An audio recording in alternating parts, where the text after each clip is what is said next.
except the Bible, like Jesus.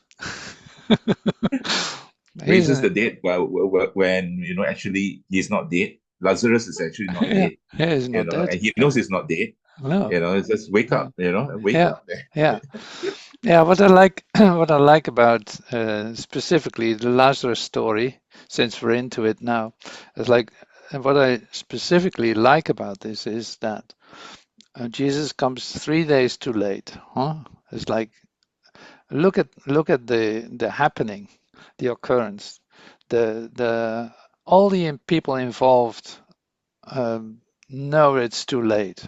It's like the perception tells you, no, you missed it. It's too late, and it's not bothering Jesus at all. Oh, he's crying Yes, too. He's crying too about his friend.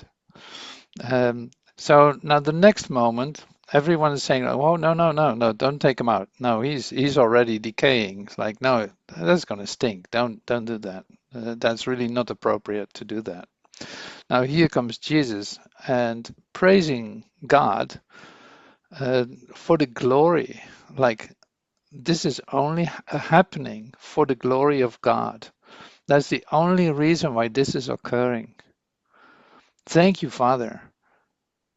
It's like, what on earth are you doing? Like everyone around him, like, what on earth are you doing? You're praising God because your friend is dead? Are you crazy? And there comes Lazarus. Like he's not hindered by any perception whatsoever. Only only this is there. Only his connection is the only thing that speaks. I think that's just absolutely wonderful. Great as an example. So if you walk around into whatever situation that you walk into as a nursing bed or whatever, it doesn't matter. Like if you recognize that it is only happening for the glory of God, despite all appearances, then what can possibly be your problem with any situation?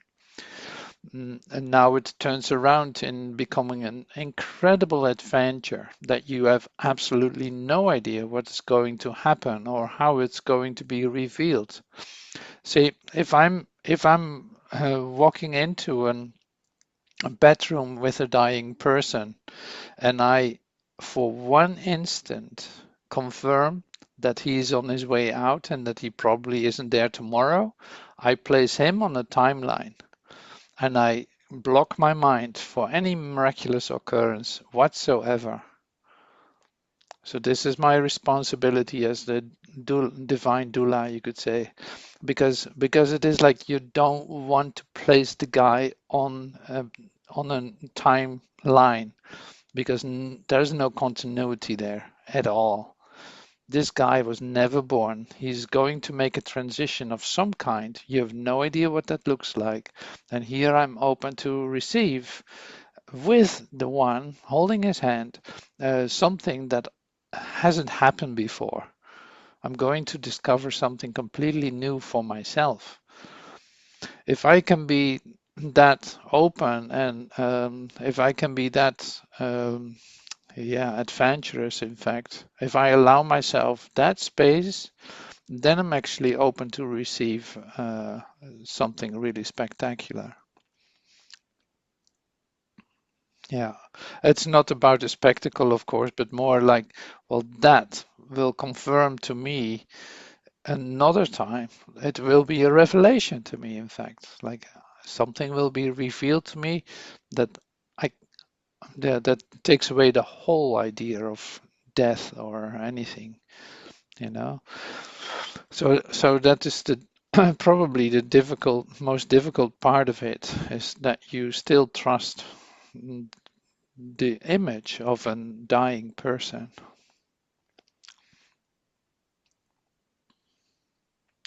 So you it's understand actually what I'm divine. saying? Yeah, It's still the divine presence. it didn't change. So you can say it like this. You're being called in for a death doula, whatever that is. It's like you're being called in to be part of this. This is an out of time arrangement. It has nothing to do with time. So that's every occurrence. This is the same in your nursing, of course, but here it seems to be more obvious. It's like here's something where human beings are so afraid of to happen. It is something, say, so beautiful that you don't want to miss it. But you're called in because you are not afraid to stay in touch with, say, out of time, to lift this up in a way that has nothing to do with time, and it never had anything to do with time. So it's your chance to actually see that there's no such thing as death and no such thing as time. So in that sense, you enter with the guy or whoever it is into a resurrection procedure.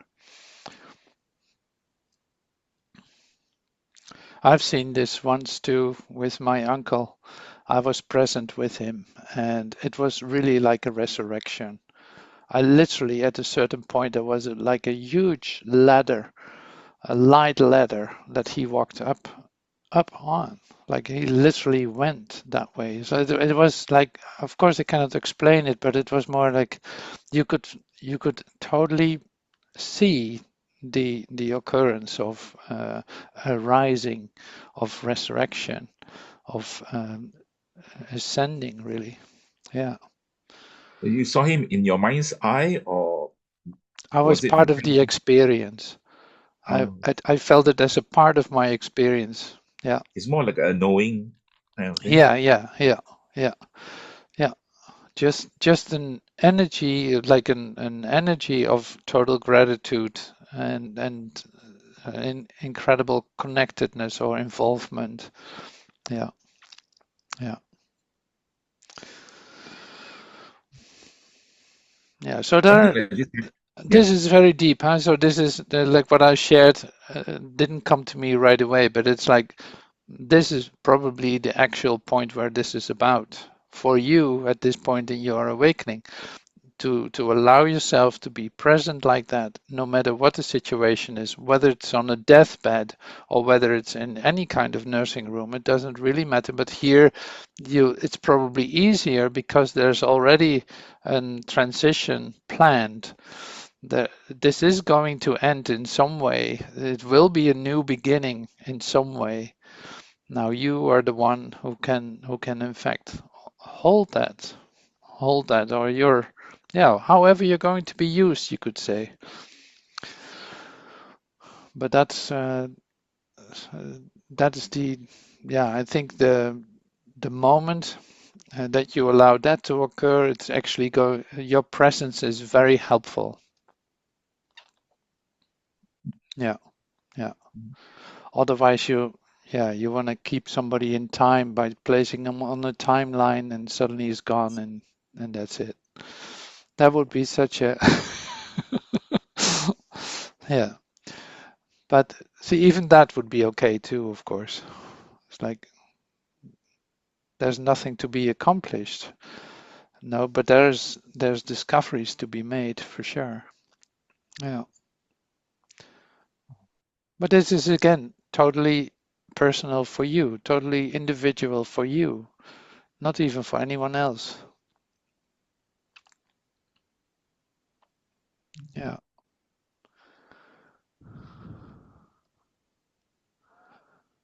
Yeah. Now you see too in nursing, you know this very well too. It's like I think in Holland, in hospitals or in nursing homes, probably, well, 60 to 80% of the people are under morphine when they shift over. Yeah, somebody was telling me that actually it's not a good thing to be medicated or unconscious, that we should die consciously Yeah, and not unconsciously, like, yeah, under sedation or yeah, something like that. It's not really a good thing. I yeah. don't know what's your take on it. Does it Well, matter? see, I have two very different experiences with it. One of them is this. There's like the guy who's actually using drugs. He used his drugs for 30 years. So the day that he dies, he's going to use drugs too. It doesn't disturb his consciousness anymore. Okay. Like Yes, yes, yes. he was totally loving to me that I allowed it to happen and that I was sitting next to him holding his hand. That was more important than anything else. It's like that for him was what helped him to cross over. Well, great. That's a good experience. Now, with the morphine part, I have difficulties giving that to people because of the fact, um, if it is to say, to alleviate the pain, there are other ways to do that. You don't need morphine to do that. So, for instance, by not giving drinks anymore, by literally allowing the body to dry out, the body makes endorphins, which will take care of the pain.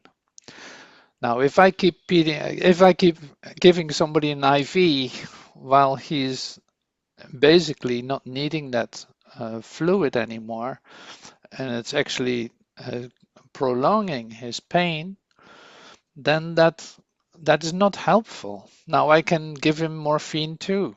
Okay, yeah, that wasn't necessary. It's like it looks, there's a fear for the pain, but the pain isn't the pain. Pain is not pain in the first place, right? It's something that the mind tells itself, creates a story around it, Yeah, you know, it's a that label. is this, is that, is this, is that, Yeah, it's a So label. it's Yeah, just a sensation or just a phenomena. yeah, That's all. yeah. But then, Go ahead. yeah, it's just that we create stories around it, Yeah, and it becomes worse. And actually the main problem is the suffering that we go through mentally yeah, because of our mental reaction to pain, yeah. and not pain itself. So it No, is like they were saying, pain and that's right. suffering are two separate things. The Yeah, suffering is in the mind, and the yeah, pain is just pain. yeah, yeah, yeah, And we yeah, we create suffering in the mind. yeah. Is this, is that, or Yeah. regretting this, or should have done that, or the future is Absolutely. going to be terrible because of this pain. Yeah. And who takes care of somebody in pain, especially when it's family and all this, is like you, you want not to be guilty of him dying in pain. So there's a personal interest for the ones around it that they don't want this person to die in pain. So then it's all confusion basically.